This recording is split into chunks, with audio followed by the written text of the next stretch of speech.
BML ಕೆಲಸ ಮಾಡ್ತಿರೋ ನಾನ್ permanent ವರ್ಕರ್ಸ್ಗೆ ಸಂಬಳ ಹೆಚ್ಚಿಸಿ. ಬಿಎಂಎಲ್ ಕೆಲಸ ಮಾಡ್ತಿರೋ ನಾನ್ ಪರ್ಮನೆಂಟ್ ವರ್ಕರ್ಗೆ ಸಂಬಳವನ್ನು ಹೆಚ್ಚಿಸಿ. ಬಿಎಂಎಲ್ ಕೆಲಸ ಮಾಡ್ತಿರೋ ನಾನ್ ಪರ್ಮನೆಂಟ್ ವರ್ಕರ್ಸ್ ಅನ್ನು ಪರ್ಮನೆಂಟ್ ಮಾಡಿ. ಬಿಎಂಎಲ್ ಕೆಲಸ ಮಾಡ್ತಿರೋ ನಾನ್ ಪರ್ಮನೆಂಟ್ ವರ್ಕರ್ಸ್ ಅನ್ನು ಪರ್ಮನೆಂಟ್ ಮಾಡಿ. ಸಿಐಟಿಯು ಜಿಂದಾಬಾದ್, ಸಿಐಟಿಯು ಜಿಂದಾಬಾದ್, ಸಿಐಟಿಯು ಜಿಂದಾಬಾದ್, ಜೆಸಿಟಿಯು ಜಿಂದಾಬಾದ್, ಜೆಸಿಟಿಯು ಜಿಂದಾಬಾದ್. ಜುಲೈ 9 ನಡೆಯುತ್ತಿರುವ ಕೈಗಾರಿಕಾ ಮುಷ್ಕರ ಯಶಸ್ವಿಯಾಗಲಿ. ದೇಶವ್ಯಾಪಿ ನಡೆಯುತ್ತಿರುವ ಕೈಗಾರಿಕಾ ಮುಷ್ಕರ ಯಶಸ್ವಿಯಾಗಲಿ. 4 ಕಾರ್ಮಿಕ ಕೋಡ್ಗಳನ್ನು ರದ್ದು ಮಾಡಿ. 4 ಕಾರ್ಮಿಕ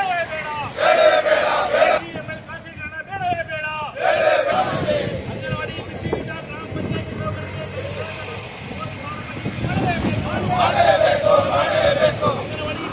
ಗ್ರಾಮ ಪಂಚಾಯತ್ ನೌಕರರಿಗೆ ಗರಿಷ್ಠ ವೇತನ 36,000 ನಿಗದಿ ಮಾಡಿ. ಅಂಗನವಾಡಿ ಕೃಷಿ ವಿಚಾರ ಗ್ರಾಮ ಪಂಚಾಯತ್ ನೌಕರರಿಗೆ ಗರಿಷ್ಠ ವೇತನ 36,000 ನಿಗದಿ ಮಾಡಿ. ಎಲ್ಲ ಸ್ಕೀಮ್ ವರ್ಕರ್ಸ್ಗೆ ಅದನ್ನು ಕೊಡಲೇಬೇಕು.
ಅಖಿಲ ಭಾರತ ಸಾರ್ವತ್ರಿಕ ಮುಷ್ಕರಕ್ಕೆ ಜಯವಾಗಲಿ.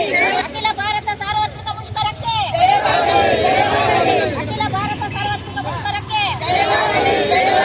ಜಿಂದಾಬಾದ್ ಜಿಂದಾಬಾದ್ ಸಿಐಟಿಯು ಜಿಂದಾಬಾದ್. ಜಿಂದಾಬಾದ್ ಜಿಂದಾಬಾದ್ ಸಿಐಟಿಯು ಜಿಂದಾಬಾದ್. ಮಾಡಲೇಬೇಕು ಕಾಯಂ ಮಾತಿ ಮಾಡಲೇಬೇಕು.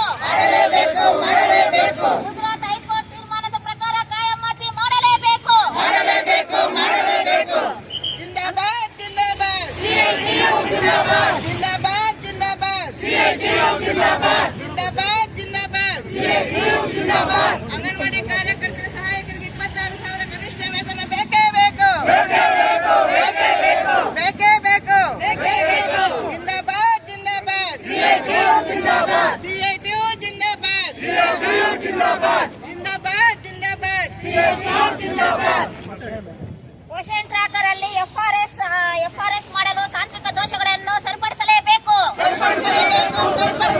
ಪೋಷಣ್ ಟ್ರ್ಯಾಕರ್ ನಲ್ಲಿ ಎಫ್ಆರ್ಎಸ್ ಮಾಡಲು ತಾಂತ್ರಿಕ ದೋಷಗಳನ್ನು ಸರಿಪಡಿಸಲೇಬೇಕು. ಅಂಗನವಾಡಿ ಕೇಂದ್ರಗಳಿಗೆ ವೈಫೈ ಕನೆಕ್ಷನ್ ಕೊಡಲೇಬೇಕು.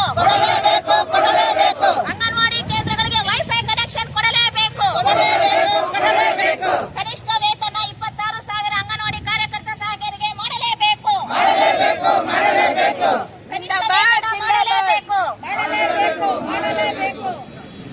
ಜಿಂದಾಬಾದ್ ಜಿಂದಾಬಾದ್ ಸಿಐಟಿಯು ಜಿಂದಾಬಾದ್. ಜಿಂದಾಬಾದ್ ಜಿಂದಾಬಾದ್ ಸಿಐಟಿಯು ಜಿಂದಾಬಾದ್. ಗುಜರಾತ್ ಹೈಕೋರ್ಟ್ ತೀರ್ಮಾನದ ಪ್ರಕಾರ ಕಾಯಂ ಮಾತಿ ಮಾಡಲೇಬೇಕು.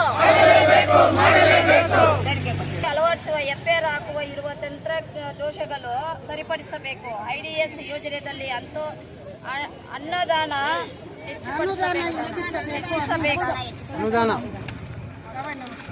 26,000 ಕನಿಷ್ಠ ವೇತನ ಹಾಗೂ ಮಾಸಿಕ ಪಿಂಚಣಿ 10,000 ಕೊಡಬೇಕು. ಟಿಎಚ್ಆರ್ ಮೂಲಕ ಫಲಾನುಭವಿಗಳು ಪೋಷಣ್ ಟ್ರ್ಯಾಕರ್ನಲ್ಲಿ ಕೆಲಸಗಳಲ್ಲಿ ಅಂಗನವಾಡಿ ನೌಕರರಿಗೆ ತೊಂದರೆ ಮಾಡಬಾರದು. 29 ಕಾರ್ಮಿಕ ಕಾನೂನುಗಳನ್ನು ರದ್ದು ಮಾಡಿ ಹೊಸದಾಗಿ ತಂದಿರುವ 4 ಸ್ನೇಹಿತಗಳನ್ನು ರದ್ದು ಮಾಡಿಸಬೇಕು. ಗುಜರಾತ್ ಹೈಕೋರ್ಟ್ ತೀರ್ಪಿನಂತೆ ಅಂಗನವಾಡಿ ನೌಕರನ್ನು ಕಾಯಂ ಮಾಡಬೇಕು. 2011ರಿಂದ ನಿವೃತ್ತಿಯಾದ ಎಲ್ಲ ಕಾರ್ಯಕರ್ತ ಸಹಾಯಕರಿಗೆ ಗ್ರಾಚ್ಯುಟಿ ನೀಡಬೇಕು. ಈ ಈಗಾಗಲೇ ಬಿಡುಗಡೆ ಆದವರಿಗೆ ಗ್ರಾಚ್ಯುಟಿ ಲೆಕ್ಕಾಚಾರ ಪ್ರಕಾರ ನೀಡದೆ ಸಾವಿರಾರು ರೂಗಳನ್ನು ಕಡಿತ ಆಗಿರುವುದರಿಂದ ವಾಪಸ್ ನೀಡಬೇಕು. ಗ್ರಾಚ್ಯುಟಿ ಹಣ ಬಿಡುಗಡೆ ಮಾಡುವವರಿಗೆ ಸರಿಯಾದ ಕ್ರಮದಲ್ಲಿ ಲೆಕ್ಕ ಹಾಕಿ ನೀಡಬೇಕು. ಅರ್ಜಿ ಸಲ್ಲಿಸಿರುವ 45 ದಿನಗಳೊಳಗೆ ಕಾರ್ಮಿಕ ಸಂಘಗಳ ಕಡ್ಡಾಯ ನೋಂದಣಿ ಹಾಗೂ ಮಾನ್ಯತೆ ನೀಡಬೇಕೆಂದು ILO ಸಮಾನ ವೇತನ C87 ಮತ್ತು C98 ನಿಯಮಗಳನ್ನು ಕೇಂದ್ರ ಸರ್ಕಾರ ಅನುಮೋದಿಸಬೇಕು. ಬೆಲೆ ಏರಿಕೆಯನ್ನು ನಿಯಂತ್ರಿಸಬೇಕು. ಆಹಾರ, ಔಷಧಿಗಳು, ಕೃಷಿ ಸಾಮಗ್ರಿ ಮುಂತಾದ ಅಗತ್ಯ ವಸ್ತುಗಳ ಮೇಲೆ GST ತೆಗೆಯಬೇಕು. ಪೆಟ್ರೋಲ್, ಡೀಸೆಲ್, ಅಡುಗೆ ಅನಿಲ ಮೇಲಿನ ಕೇಂದ್ರೀಯ ಅಬಕಾರಿ ಸೂಕ್ತ ಇಳಿಸಬೇಕು. ಸಾರ್ವಜನಿಕ ವಿತರಣೆ ವ್ಯವಸ್ಥೆಯನ್ನು ಸಾರ್ವತ್ರಿಕಗೊಳಿಸಲು ಆಹಾರ ಭದ್ರತೆಯನ್ನು ಖಚಿತಪಡಿಸಬೇಕು. ಸಾರ್ವಜನಿಕ ಉಮ್ಮೆಯ ನಿಗಮ ಮತ್ತು ಇಲಾಖೆಯ ಖಾಸಗಿಯನ್ನು ರಾಷ್ಟ್ರೀಯ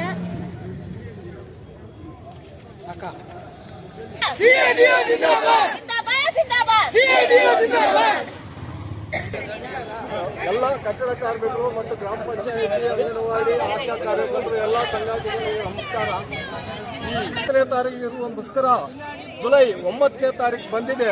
ಈ ಮುಷ್ಕರಕ್ಕೆ KGF ತಾಲೂಕು ಎಲ್ಲ ಸಂಘಟನೆಗಳು ಸೇರಿ ಈ ಮುಷ್ಕರ ಯಶಸ್ವಿ ಮಾಡಿ ಕೆಂಪು ಜೆಂಡಾವನ್ನು ಮೇಲಕ್ಕೆ ಏರಿಸಲತ್ತ ಎಲ್ಲ ಬಂಧುಗಳೇ ಈ ಕೆಂಪು ಜೆಂಡಕ್ಕೆ ಎಲ್ಲರೂ ಇದು ಮಾಡಿ ಯಶಸ್ವಿ ಮಾಡಬೇಕು ಅಂತ ಈ 2 ಮಾತು ಮಾತಾಡಿಕೊಳ್ಳೋದಕ್ಕೆ ಎಲ್ಲರಿಗೂ ನಮಸ್ಕಾರ. ಮುಷ್ಕರಕ್ಕೆ ದೇಶಾದ್ಯಂತ ನಡೆಯುತ್ತಿರುವ ಜುಲೈ 9ರ ಮುಷ್ಕರಕ್ಕೆ ದೇಶಾದ್ಯಂತ ಜುಲೈ 9ರ ನಡೆಯುತ್ತಿರುವ ಮುಷ್ಕರಕ್ಕೆ CITU ಜಿಂದಾಬಾದ್ ಜಿಂದಾಬಾದ್ ಜಿಂದಾಬಾದ್.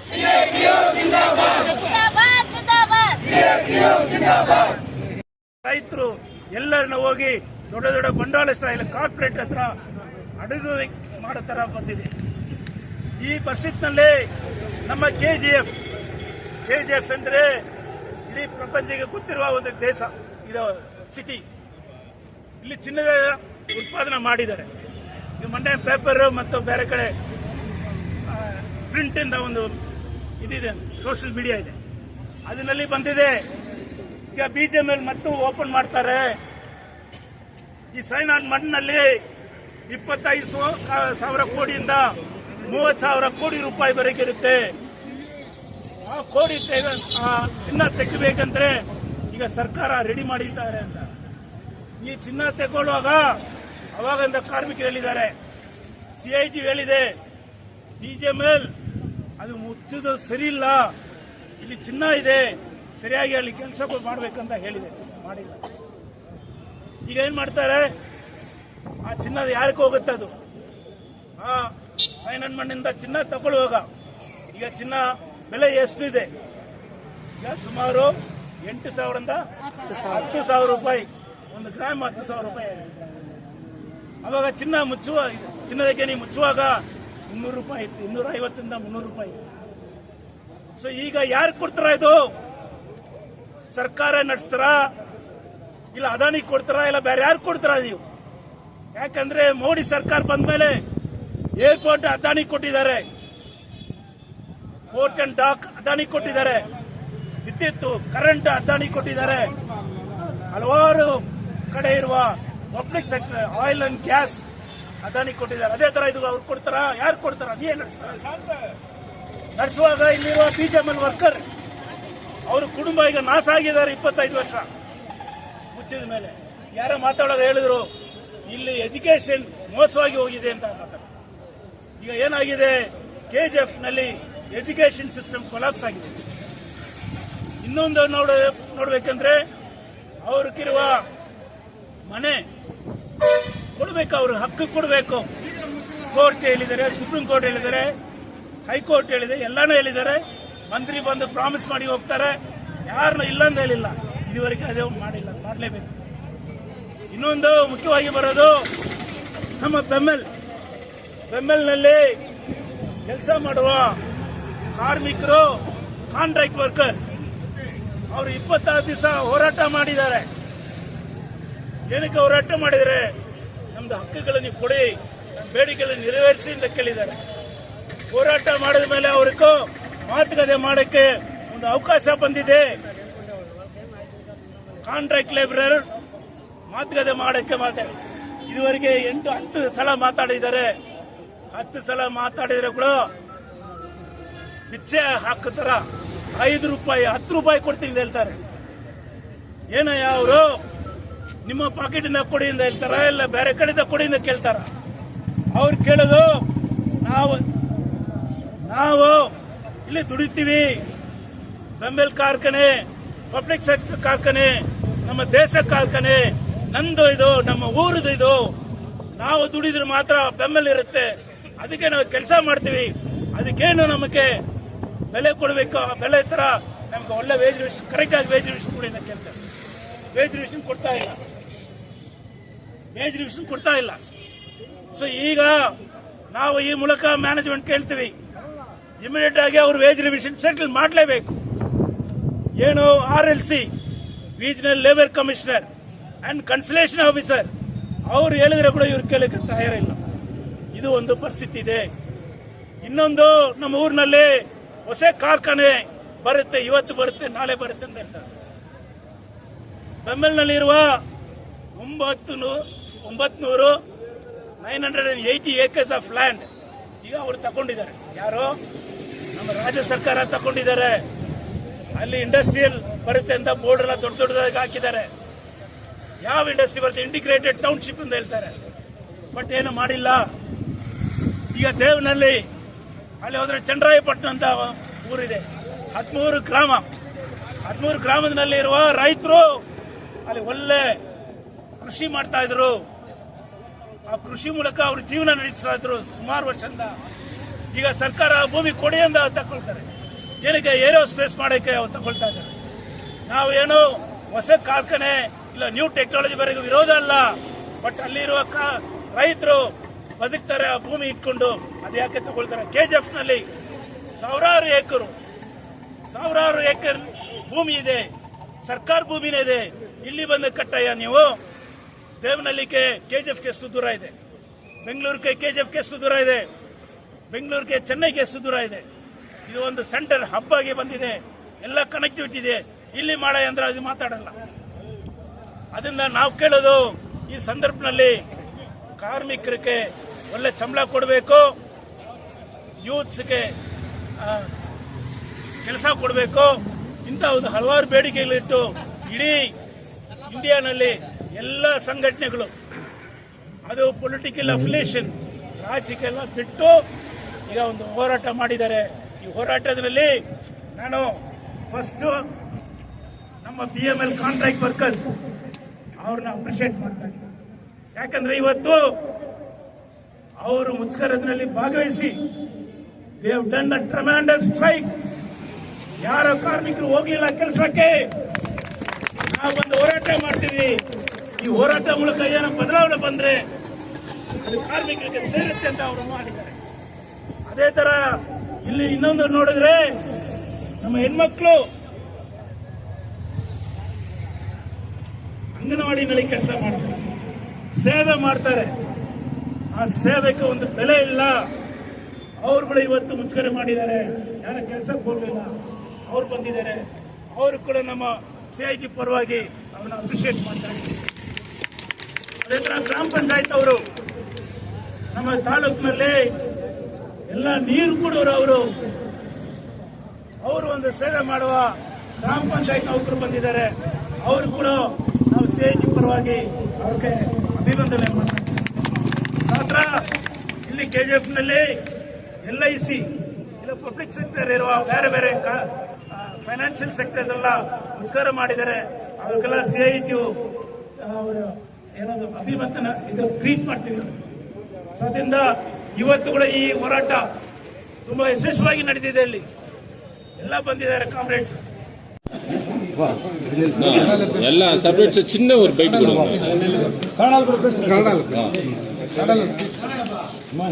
தமிழில் ஃபஸ்ட்டு, அதுக்கப்புறம் தமிழ்லேயே பேசுகிறேன். அன்பார்ந்த தொழிலாளர் தோழர்களே, வியாபாரிகளே, பொதுமக்களே, BML நான் பர்மனெண்ட் ஒர்க்கர்ஸ் கோஆர்டினேஷன் கமிட்டி நடத்தி வரும் அனைத்து போராட்டத்திற்கும் தங்கவேல் மக்கள் முழு ஆதரவு அளித்து இந்த போராட்ட களத்தை எங்களுக்கு உறுதுணையாக நின்று ஆதரித்து வழி நடத்தி எல்லா விதத்திலையும் எங்கள் கூட ஒற்றுமையாக இருக்கக்கூடிய எங்கள் அன்புமிக்க தொழிலாளர் தோழர்கள், பிஎம்எல் நான் பர்மனன்ட் தோழர்கள் எல்லோருக்கும் இந்த நேரத்தில் வணக்கத்தை தெரிவித்து கொண்டு, ஏற்கனவே எல்லாம் இன்னைக்கு அகில இந்திய பொது வேலை நிறுத்தம். அந்த வேலை நிறுத்தம் ஏன்னு சொன்னாக்கா, பல்வேறு சட்டங்கள், நல பாதுகாப்பு சட்டங்களை எல்லாம் சுருக்கி கோடு என்று ஒரு 4 கோடாக பண்ணி, இண்டஸ்ட்ரியல் டிஸ்பியூட் கோடு, ஃபேக்ட்ரிஸ் ஆக்டு, அப்புறமா வேஜ் ஆக்ட், பெண்கள் சேஃப்டி ஆக்ட், இது எல்லாத்தையும் வந்து எடுத்துட்டு ஒரு 4 கோடு அப்படின்னு கொண்டாந்துட்டு, அதில் வந்து பெண்கள் வேலை செய்யக்கூடிய பெண்கள் வந்து இப்போ இருக்கக்கூடிய சட்டம் ஃபர்ஸ்ட் ஷிஃப்ட்டு மட்டும்தான் அவங்களுக்கு, ஐடி செக்டரில் மட்டும்தான் அவங்களுக்கு அந்த நைட் ஷிஃப்ட்டு இருந்துச்சு. இப்போ வந்து கம்பல்சரி பெண்களுக்கு நைட் ஷிஃப்ட்டு போடணும்.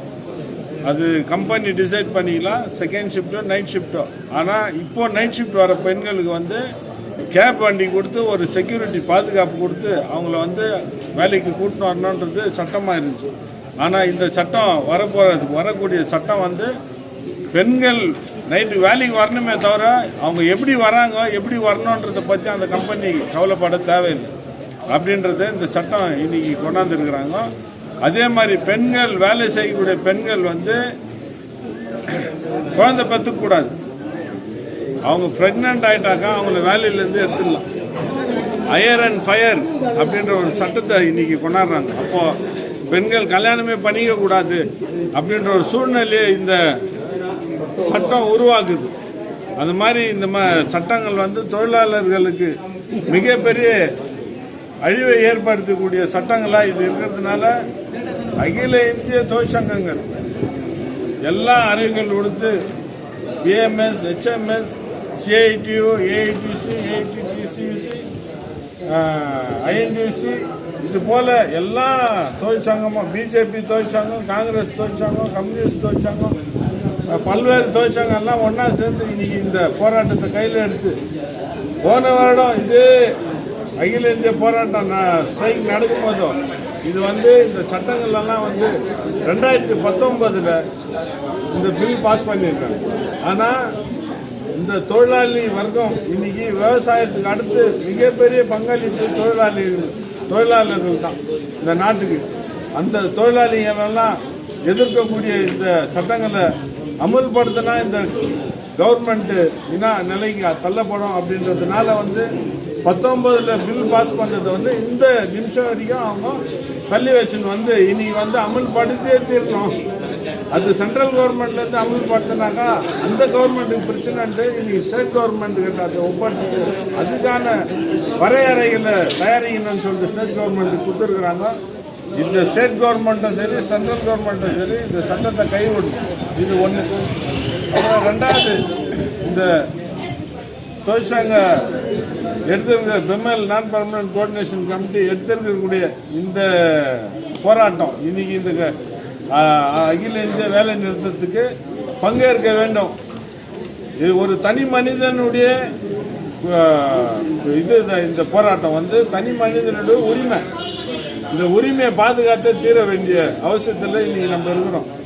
இன்னைக்கு இந்த சட்டம் வந்தால் அந்த சுதந்திரத்துக்கு முன்னாடி படிக்காத தொழிலாளர்கள் பெற்றுக் கொடுத்த சுதந்திரத்தை படித்த நம்ம அந்த சட்டங்களை, அந்த சலுகைகளை விட்டு கொடுக்குற நிலைமைக்கு இன்னைக்கு வந்துச்சு.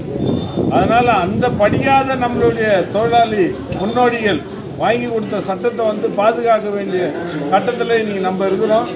அதே நேரத்தில் இந்த சட்டம் வந்தால் அன்னைக்கு குலாமுகளாக இருந்தால் ஒரு தொழிலாளிங்க போராடி அவங்களோட உரிமைகளை பெற்று இன்னைக்கு தலை நிமிர்ந்து தொழிற்சங்கத்தில் வேலை செய்யக்கூடிய சூழ்நிலை இருந்துச்சு. இந்த சட்டம் வந்துச்சுனாக்கா நாளைக்கு திரும்பி நம்ம குலாம்கிரி அப்படின்ற சூழ்நிலைக்கு நம்ம தள்ளப்படுவோம். நாளைக்கு நான் ஓட்டி பண்ணல ஏதாவது ஒரு வார்த்தை எதிர்த்து பேசணும்னாக்கா உடனே வேலையை விட்டு வெளியேடுகிற நிலைமை உருவாகும். அதனால் இது பாதுகாக்க வேண்டியது ஒரு ஒரு தொழிலாளர்களுடைய ஒரு தனி மனிதனுடைய உரிமை அப்படின்றது மட்டும் தெரிவிச்சு இன்னைக்கு பிஎம்எல் தொழிற்சாலையில் கேஜர் பிஎம்எல் தொழிற்சாலையில் 2000 தொழிலாளர்கள் இந்த அகில இந்திய வேலை நிறுத்தத்தில் பங்கேற்றிருக்கிறாங்க. தலைவர் சொன்ன போல ஒரு சில இந்த சட்டம் வந்தாக்கா குலாம் ஆகணும். ஏற்கனவே நாங்கள்லாம் வந்து குலாம் ஆக தயார் இல்லை. அதனால் நாங்கள்லாம் வந்து எங்களோட உரிமையை போராடி பெறணுன்றதுக்காக நாங்கள் போராட்ட களத்தில் இருக்கிறோம். ஒரு சிலர் ஏற்கனவே நாங்கள் குலாம் தான், புதுசாக ஒன்று குலாம் ஆக வேண்டிய அவசியம் இல்லை அப்படின்னு சொல்லிட்டு அவங்க குலாமாக இருக்கிறவங்க ஒரு சிலர் உள்ளே போயிருக்கிறாங்க. அவங்க கூட வந்து இந்த இதுலேருந்து அவங்கள மீட்டு எடுக்க வேண்டிய கட்டாயம் கடமையும் வந்து இந்த தொழிற்சங்கத்துக்கு இருக்குது. அவங்கள வந்து திரும்பி இதில் மீட்டு எடுப்போம் அப்படின்றது கூட இந்த நேரத்தில் தெரிவிச்சுக்கணும். அவங்களுக்கு கூட இந்த உள்ளே போகிறதுனால மேனேஜ்மெண்ட் எதுவும் கொடுத்துடாது. அதை நீங்கள் புரிஞ்சுக்கணும். ரெண்டாவது, இந்த 26 நாள் ஸ்ட்ரைக் வந்து ரொம்ப பரபரப்பாகவே போயின்னு இருக்குது. 26 நாள் ஸ்ட்ரைக்கு பெம்மல்ல ஒரு டிமாண்டை வச்சு பண்ணோம். இந்த ஊர் மக்கள் முழு ஆதரவோடு முழு ஒத்துழைப்போடு இந்த ஸ்ட்ரைக்கை நம்ம நடத்தினோம். அதே மாதிரி மேனேஜ்மெண்ட்டும் பேச்சுவார்த்தை நடத்த மாட்டோம், உனக்கு எனக்கு சம்மந்தம் இல்லை அப்படின்னலாம் சொல்லி தட்டி கழிச்ச மேனேஜ்மெண்ட் கடைசியில் இந்த தொழிற்சங்கத்துக்கு வலிஞ்சு கொடுத்து நம்ம கூட பேச்சுவார்த்தை நடத்தி இன்னைக்கு பேச்சுவார்த்தையில் 10 கட்ட பேச்சுவார்த்தை நடந்திருக்குது. 10 கட்ட பேச்சுவார்த்தைக்கு முன்னெல்லாம் போயிருக்காது. ஆனால் இன்னைக்கு இந்த தொழிற்சங்கம், இந்த தலைவர்கள், இந்த தொழிலாளர்கள் ஒற்றுமை, இந்த ஒற்றுமை வந்து இன்னைக்கு 10 கட்ட பேச்சுவார்த்தை நடந்து கூட ஒரு தீர்வு காணப்படவில்லைனாக்கா சுமூகமாக நம்ம எதிர்பார்த்த ஒரு டிமாண்டை வந்து அவங்க பூர்த்தி செஞ்சால் தான் அது வந்து உண்மையான முடிவாக இருக்கும். அதனால் வந்து அந்த பேச்சுவார்த்தை வந்து இன்னும் தொடர்ந்து எது நடந்தாலும் வந்து கண்டிப்பாக இந்த தங்கவயல் மக்கள் ஆதரிச்ச எல்லாருக்கும் வந்து நாங்கள் தெரிவிப்போம். நாங்கள் தேடி போய் அவங்கள ஆதரவு கேட்டோம். சிலர் தேடி இப்போ நாங்கள் போகாதவே ஆதரவு வந்து தெரிவித்தாங்க. இந்த பேச்சுவார்த்தை சுமூகமாக முடிஞ்சிச்சுனாக்கா கண்டிப்பாக அவங்கள தேடி போய் நாங்கள் நன்றி சொல்லுவோம். அவங்களுக்கு இந்த பேச்சுவார்த்தையில் என்ன நன்மைகள் ஏற்பட்டுருக்கிறது, என்ன தீர்மானம் ஆச்சுன்றதை கூட அவங்களுக்கு நாங்கள் தெரியப்படுத்துகிறோம். அதனால் வந்து 26 நாள் ஸ்ட்ரைக்கு ஒன்றும் முடிவு அல்ல. தொழிலாளி தொடர்ந்து போராடியதே தீர வேண்டிய கட்டாயம் இந்த மத்திய மாநில அரசுகள் எடுத்துக்கிற கொள்கைகளில் வருது. அதனால் வந்து கண்டிப்பாக நாங்கள் வந்து இந்த போராடுறோம். அதே நேரத்தில் இன்னைக்கு பிஎம்எல் மேனேஜ்மெண்ட்டு மகாராஷ்டிராவில், மத்திய பிரதேசில் ஒரு பிளான்ட் போடுறாங்க, சத்தீஸ்கரில் ஒரு பிளான்ட் போடுறாங்க. நாங்கள் ட்ரேட் முடிச்சுக்கிற இந்த நான் பர்மனெண்ட் தொழிலாளர்கள் எங்களுக்கெல்லாம் பர்மனெண்ட் பண்ணி சத்தீஸ்கருக்கோ மத்திய பிரதேஷ்க்கோ எங்களை அனுப்பிச்சிடுங்க. நாங்கள் வந்து எங்கே போய் இங்கே பெம்மல் இந்த கேஜிஎஃப்லேயே வேலை செய்யணும்னு ஒன்று கேட்கணும். எங்களை பர்மனெண்ட் பண்ணி அங்கே கூட அனுப்புங்க. புது தொழிற்சாலை, புது பிளான்ட் ஓப்பன் பண்ணுறாங்க, அங்கே கொடுங்கன்னு நாங்கள் கேட்குறோம். ஆனால் இந்த மேனேஜ்மெண்ட் என்ன சொல்லுது, அந்த ஸ்டேட்டில் ஓப்பன் பண்ணுறது அந்த ஸ்டேட்டில் இருக்கிறவனுக்கு வேலை கொடுக்கும், உங்களுக்கு கொடுக்கறதுக்கு இல்லை. அப்போது அந்த ஸ்டேட்டில் இடம் கொடுத்து அங்கே இருக்கிறவன் அவனுக்கு வேலை கேட்கத்தான் இடம் கொடுத்துக்கிறான் அப்படின்றத உறுதி செய்கிற இந்த மேனேஜ்மெண்ட்டு இந்த ஊரில் 60 வருஷமாக வேலை இடம் கொடுத்து வேலை செஞ்சு இந்த ஃபேக்ட்ரியை வந்து 5 கோடி ரூபாய் முதலீட்டுலேருந்து இன்றைக்கி 5000 கோடி முதலீட்டுக்கு போயிருக்குது. அதுக்கு வந்து இந்த தொழிலாளர்கள், இந்த ஊர் தொழிலாளர்களுடைய ரத்தம் வேர்வை தான்.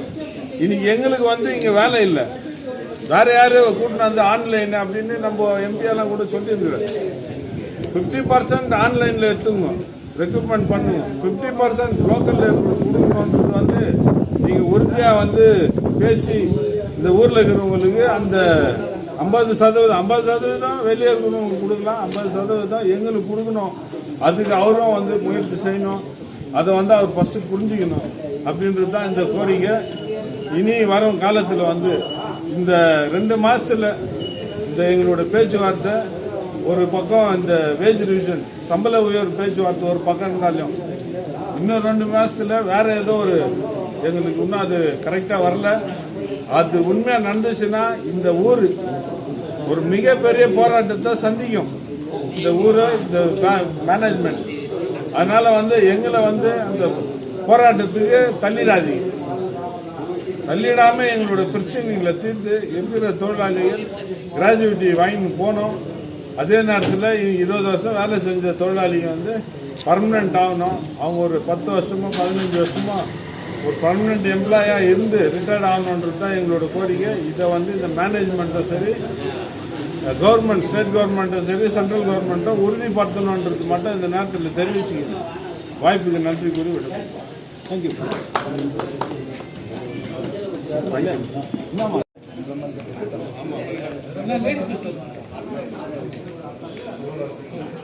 அன்பார்ந்த தோழமை தொழிலாளர் தோழர்களே, பிஎம்எல் பணிபுரியும் நான் பெர்மனன்ட் கோஆர்டினேஷன் கமிட்டியினுடைய உயிருக்கும் மேலான தலைவர்களே, சிறப்பு சிந்தனையாளர்களே, இந்த நான் பெர்மனன்ட் கோஆர்டினேஷன் கமிட்டியினுடைய மேலவை உறுப்பினர்களே, உங்கள் யாவருக்கும் இந்த மத்திய வேலைகளை தெரிவிப்பது யாதெனில், இன்றைய தினம் நம்மெல்லாம் மெஜாரிட்டி தொழிலாளர்கள் ஒன்றிணைந்து நம்முடைய சிஐடியினுடைய guidelines, Karnataka state general secretary மரியாதைக்குரிய காம்ரேட் மீனாட்சி சுந்தரம், தாலுக் கன்வீனர் மரியாதைக்குரிய ஐயா ஏஆர் பாபு அவர்களுடைய வழிகாட்டுதலின் பேரில் இன்றைய தினம் நாடு தழுவிய அகில இந்திய ஜூலை 9 போராட்டம். இந்த போராட்டம் ஏன்னு கேட்டால், நம்முடைய கண்கண்ட தெய்வம், நம்ம எல்லாம் மனிதன் என்று ஆக்கிய மகத்தான மாமனிதன் புரட்சியாளர் அண்ணல் அம்பேத்கர் எழுதிய சட்டத்தை மீறும் விதமாக தொழிலாளர் வர்க்கத்தினுடைய இண்டஸ்ட்ரியல் டிஸ்பியூட் ஆக்ட், தொழிலாளர் சங்கம் 29 சட்டங்களை மாற்றி 48 சட்டங்களை மாற்றி இன்று 4 கோடுகளாக பிரிக்கப்பட்டு அதில் பல்வேறு பிரச்சனைகள், மெஜாரிட்டியாக தொழிலாளர்களுக்கும் தொழிலாளர் சங்கங்களுக்கும் பிரச்சனை. என்ன பிரச்சனை? 8 மணி நேரம் வேலை செய்வது உயர்த்தி 12 மணி நேரம் வேலை செய்யணுன்றது ஒரு சட்டம். மேனேஜ்மெண்ட் கிட்ட எந்த ஒரு நெகோஷியேட் இல்லாத ஒரு தொழிலாளியை வேலையிலிருந்து நிறுத்துவதற்கான அதிகாரிகளுக்கு ஒரு ஆதரவான சட்டம். ஒட்டுமொத்த தொழிலாளர்கள் பணிபுரிந்து வெறுங்கையில் வீட்டுக்கு போறதுக்கான ஒரு சட்டம். எந்த காரணத்தை கொண்டும் சம்பள உயர்வை பற்றி பேசக்கூடாது என்பதற்கு சட்டம். அடிப்படை உரிமைகளை பறிக்கின்ற சட்டம். இப்படி பல்வேறு சட்டங்களை அமுல்படுத்தும் இந்த மத்திய அரசை கண்டித்து இன்றைய தினம் ஒரு மிகப்பெரிய போராட்டமாக ஏறத்தாழ இந்திய திருநாட்டின் 50 கோடி தொழிலாளர் தோழர்கள் ஒன்றிணைந்து இந்த போராட்டத்தில் பங்கேற்று வெற்றி பெற செய்திருக்கின்றோம். காரணம், இந்த வேலை நிறுத்தத்தின் காரணம் என்னன்னு சொன்னா, எங்களுடைய எதிர்ப்பு இந்த மத்திய அரசுக்கு தெரியணும். ஏன் தெரியணும்னு சொன்னா, இன்னைக்கு பிஎம்எல் தொழிற்சாலையில் என்னுடைய தொழிலாளர்கள் நாங்கள் ஏறத்தாழ 10, 20, 30, 40 ஆண்டுகளாக கூட வேலை செய்துன்னு இருக்கிறோம். எங்களுக்கு கிடைக்க வேண்டிய சம்பள உயர்வு கிடைக்கல, எங்களுக்கு கிடைக்க வேண்டிய நிரந்தரம் கிடைக்கல, எங்களுக்கு கிடைக்க வேண்டிய சர்வீஸ் கிராச்சுவிட்டி கிடைக்கல, எங்களுடைய பாதுகாப்பு கிடைக்கல. இப்படி பல்வேறு பிரச்சனைகளை நாங்கள் தள்ளப்பட்டிருக்கிறோம். இந்த நிலையில் இந்த சட்டம் அமுல்படுத்தினா என் தொழிலாளர் வர்க்கம் தரைமட்டமாயிடும். இந்தியாவினுடைய சுதந்திரத்துக்கு முன்னால இருந்த சட்டத்தை மீண்டும் அமுல்படுத்த பார்க்கிறோம். ஜாதி தொழில் பண்ணணும், நீ உன் புள்ள கல்வி கற்க கூடாது, நீ உயர்ந்து வரக்கூடாது என்பதற்கு வழிவகுக்கும் சட்டமாகும் இது. இந்த சட்டத்தை எதிர்த்து இந்த சட்டத்தை நிறுத்த வேண்டும், வாபஸ் பெற வேண்டும் என்று பல்வேறு விதமாக சிஐடியினுடைய சார்பாக நாங்கள் தொடர் போராட்டங்கள் செய்து கொண்டிருக்கோம். இன்றைய தினம் நாடு முழுக்க போராட்டம் செய்து இருக்கோம் தோழர்களே. இதையும் சில கருங்காலிகள் காட்டி கொடுத்த கயவர்கள் இன்றைய தினம் யாரோ 1, 2 வேலைக்கு ஆகாத தூக்கி விட்ட பூண்டு உள்ள போய்க்குது. கூடு அது போட்டோம், அதை பற்றி பேச வேண்டிய அவசியம் இல்லை. தோழர்களே, ஒற்றுமையா இருக்கலாம். நம்முடைய போராட்டத்தை வெற்றி பெறணும். நம்மளுடைய அக்ரிமெண்ட் முடிஞ்சு ஓராண்டு 3 மாதம் நிறைவு பெற்று இருக்குது. இன்னைக்கு நம்மளுடைய சம்பள உயர்வு 8 கட்டம், 9 கட்டம், 10 கட்டம் பேச்சுவார்த்தை நடந்துன்னு இருக்குது. இந்த 10 கட்டம் என்பதை எல்லாம் முறியடித்து RLC-இடம் ஒரு முறையிட்டு இருக்கிறோம். இந்த 25க்குள்ள எங்களுக்கு ஒரு ஃபைனல் வேஜ் செட்டில்மெண்ட் ஆகணும், எங்களுக்கு சர்வீஸ் கிராச்சுவிட்டி கிடைக்கணும், எங்களுடைய தொழிலாளர் நிரந்தரப்படுத்த வேண்டும் என்று பல்வேறு கோரிக்கைகளை வலியுறுத்தி நாங்கள் போராடின்னு இருக்கிறோம். இன்றைய தினம் இந்த நாட்டில் இருக்கக்கூடிய இந்த சட்டமானது மாறுகின்ற சட்டத்தை வாபஸ் பெற வேண்டும். தொழிலாளர்களுடைய விரோத சட்டம், விவசாயிகளுடைய விரோத சட்டம், ஒட்டுமொத்த பப்ளிக் செக்டார்ல வாழக்கூடிய நிரந்தர தொழிலாளி விட அவங்க 5 லட்சம் 10 லட்சம் 50 லட்சம் வச்சுக்கிறேன் ஏழப்பட்ட தொழிலாளியை காப்பாற்றணும்னா இந்த போராட்டத்தை வாபஸ் பெற்றே தரணும். அது வாபஸ் பெறணும்னு சொன்னா இன்னும் பல்வேறு போராட்டங்கள் நடைபெறும் என்று எங்களுடைய பிஎம்எல் நான் பெர்மனன்ட் கோஆர்டினேஷன் கமிட்டி சார்பாக மிக வன்மையாக இதை எதிர்க்கின்றோம், கண்டிக்கின்றோம், வாபஸ் பெற வேண்டும் என்று வலியுறுத்துகின்றோம் என்று கூறிக்கொண்டு வாய்ப்புக்கு நன்றி கூறி விடைபெறுகிறோம். CITU zindabad, CITU Thank you, comrades. ದೇಶವ್ಯಾಪಿ ಕೈಗಾರಿಕಾ ಮುಷ್ಕರ ಯಶಸ್ವಿಯಾಗಲಿ. ದೇಶವ್ಯಾಪಿ ಕೈಗಾರಿಕಾ ಮುಷ್ಕರ ಯಶಸ್ವಿಯಾಗಲಿ. 4 ಕಾರ್ಮಿಕ ಕೋಡ್ಗಳನ್ನು ರದ್ದು ಮಾಡಿ. 4 ಕಾರ್ಮಿಕ ಕೋಡ್ಗಳನ್ನು ರದ್ದು ಮಾಡಿ. ಕೆಲಸದ ಅವಧಿ ಹೆಚ್ಚಳ ಬೇಡವೇ ಬೇಡ. ಕೆಲಸದ ಅವಧಿ ಹೆಚ್ಚಳ ಬೇಡವೇ ಬೇಡ. BML ಖಾಸಗೀಕರಣ ಬೇಡವೇ ಬೇಡ. BML ಖಾಸಗೀಕರಣ ಬೇಡವೇ ಬೇಡ. BGML ಅನ್ನು ಪ್ರಾರಂಭಿಸಿ. BGML ಅನ್ನು ಪ್ರಾರಂಭಿಸಿ.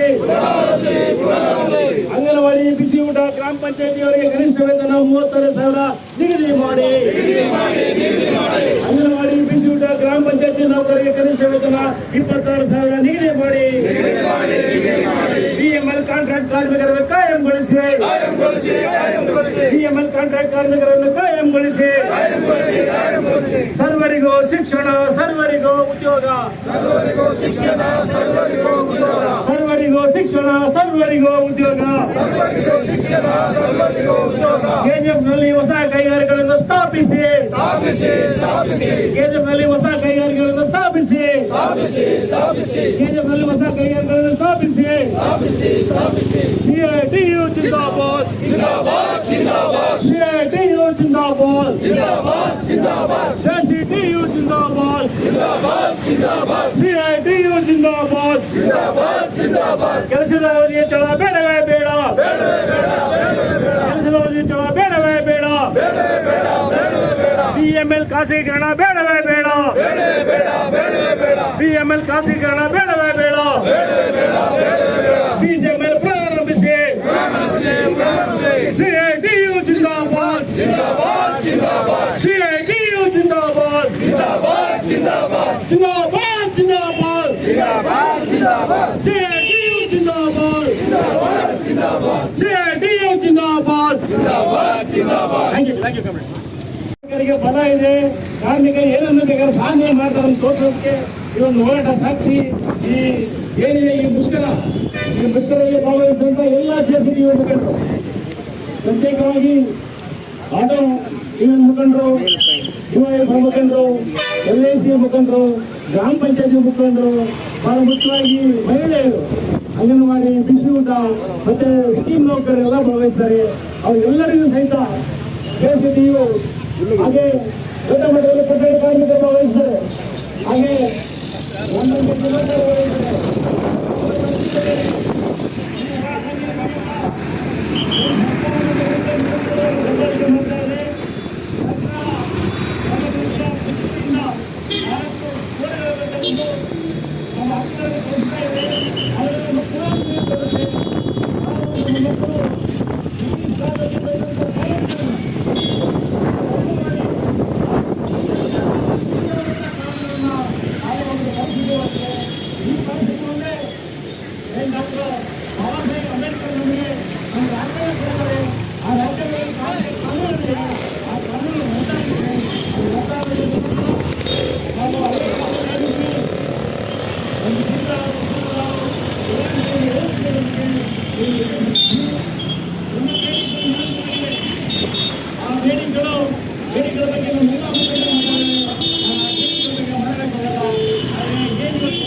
ಕಾರ್ಮಿಕರ ಐಕ್ಯತೆ ಕಾರ್ಮಿಕರ